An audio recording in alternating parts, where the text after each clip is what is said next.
ഇലഞ്ഞി ഇലഞ്ഞിക്കൂര് സാംസ്കാരിക കേന്ദ്രത്തിന്റെ നവീകരിച്ച വനിതാ ഷെഡിന്റെ ഉദ്ഘാടനം പാമ്പാക്കുട ബ്ലോക്ക് പഞ്ചായത്ത് പ്രസിഡന്റ് സ്മിത എൽദോസ് നിർവഹിച്ചു. Block panchayat vice president L C. Tomy ചടങ്ങിന് അധ്യക്ഷത വഹിച്ചു. ഇലഞ്ഞി ഗ്രാമപഞ്ചായത്ത് സ്ഥിരം സമിതി അധ്യക്ഷ മാജി സന്തോഷ്, ബ്ലോക്ക് പഞ്ചായത്ത് സ്ഥിരം സമിതി അധ്യക്ഷൻ ഡോജിൻ ജോൺ, ഗ്രാമപഞ്ചായത്ത് അംഗങ്ങളായ സന്തോഷ് കോരപ്പിള്ള, ജോർജ് ചമ്പമല, ബ്ലോക്ക് പഞ്ചായത്ത് അംഗം സി.ഡി. ശശി, രാജീവ് മലയിൽ, ജോർജ് മേച്ചിറ, കക്ഷി നേതാക്കളായ K N. Sadanandan, Joy Joseph, Milan V. Mathew, Santhosh Sunny, P G. Prashanth, Sajimon Vattappally, Sebastian തുടങ്ങിയവർ സംസാരിച്ചു.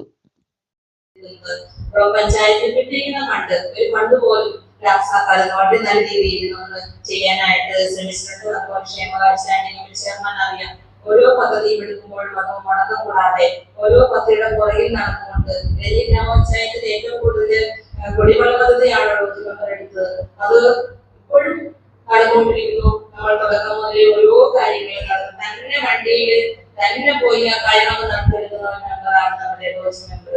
അതുപോലെ എല്ലാ കാര്യങ്ങളും എല്ലാ മെമ്പർമാരും അവരുടെ പറഞ്ഞനുസരിച്ച് വഴി നടത്തിയിട്ട് പോകുന്ന ഒരു